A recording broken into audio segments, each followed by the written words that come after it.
The Milwaukee Bucks sit in second in the Eastern Conference. They're taking off on a West Coast road trip, starting with the Blazers tonight, then the reigning champion Warriors on TNT on Thursday. There's a shameless plug. They've also got the Clippers, the Nuggets this weekend, guys. This time next week. They've only lost once thus far. How many losses will the Bucks have? They will go 2-2 on this road trip. Okay. I see, and that's acceptable. I mean, Right. that's a good, solid road trip for them. 3-1's fantastic. They're losing at Golden State come hell or high water. That's they give them an L. Because Golden State, the bad thing for Milwaukee, Golden State's to be excited to play them.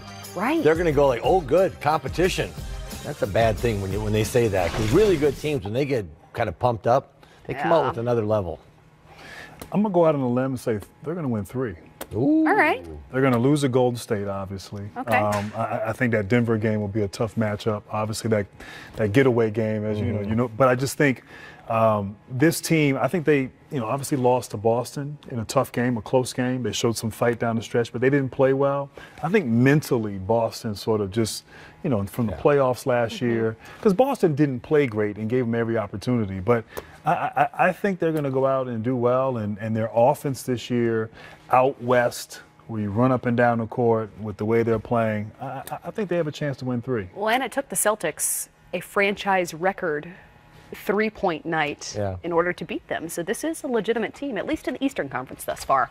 Well, when we come back, we've got a little story time with Shaq. Uh-oh. Yeah, this should be good. He's going to look back at his NBA debut on this day back in 1992.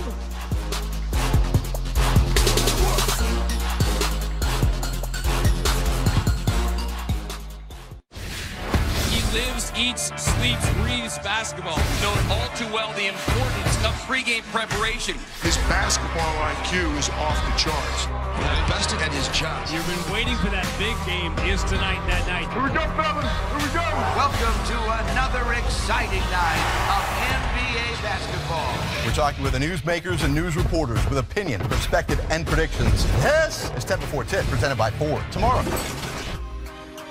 On November 6th, 1992, this day in history, Shaquille O'Neal burst onto the NBA scene in the only way he knew how, memorably and emphatically. He debuted with 12 points, 18 rebounds, and 3 blocks, those 18 boards being the most for a debut since 1979.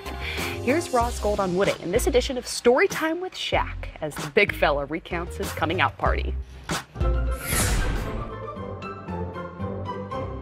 With the first pick in the 1992 NBA draft, the Orlando Magic selects Shaquille O'Neal. Right now this season, we're all excited to see the rookies, but I want to take you back to your rookie year, in particular, your debut. It was November 6th, 1992. You were playing at home against the Heat. How much do you remember about that day? I remember not being able to take a nap, and I was watching a karate movie. I'm a big karate fan. I always watched karate movies growing up. And that was sort of my mentality.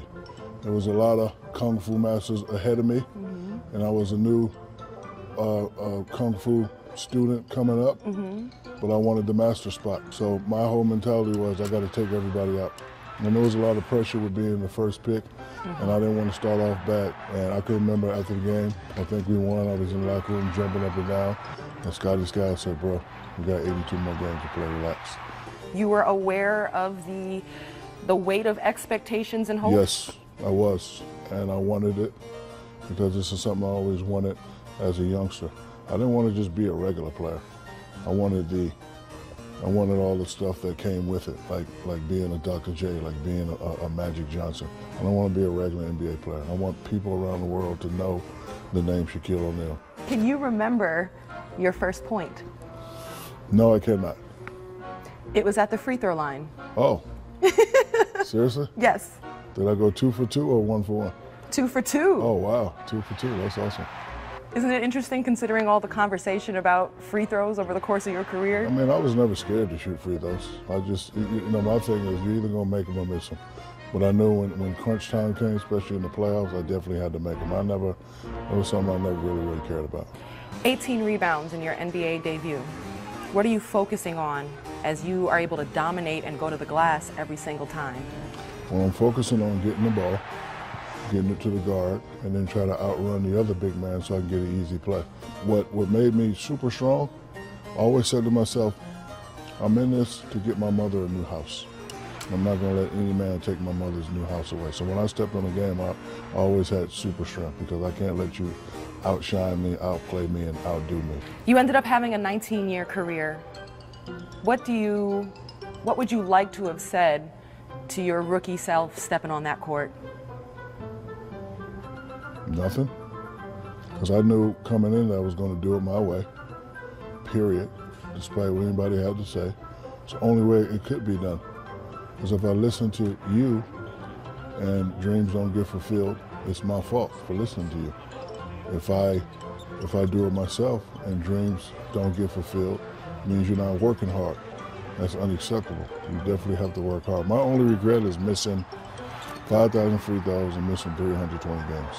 That's the only thing I regret.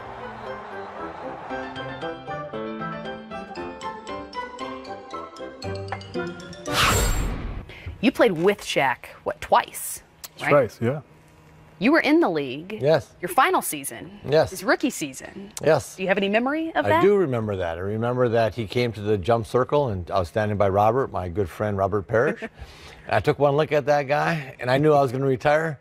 Looked at Chief. I said, Chief, about time for us to get out of this game. I said, if they're coming in like this, I said, we got to get the hell out of here. He's 7'2", but back then he was cut. Yeah. You know, I said, yeah, they're starting to build him like that. Time for me to go home. That's funny. What about you, Grant? Any memory of either his coming into the league or your time playing together? Well, the time together, the memories I probably can't repeat on this show. You're not allowed to. Not allowed to repeat on the show, as he says, snitches get stitches.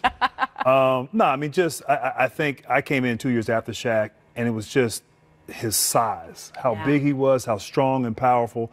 You had to double team him. And as a guy who would go double team, you really didn't want to double team because you were going to get hit. Yeah. You would get hurt, but he was something else.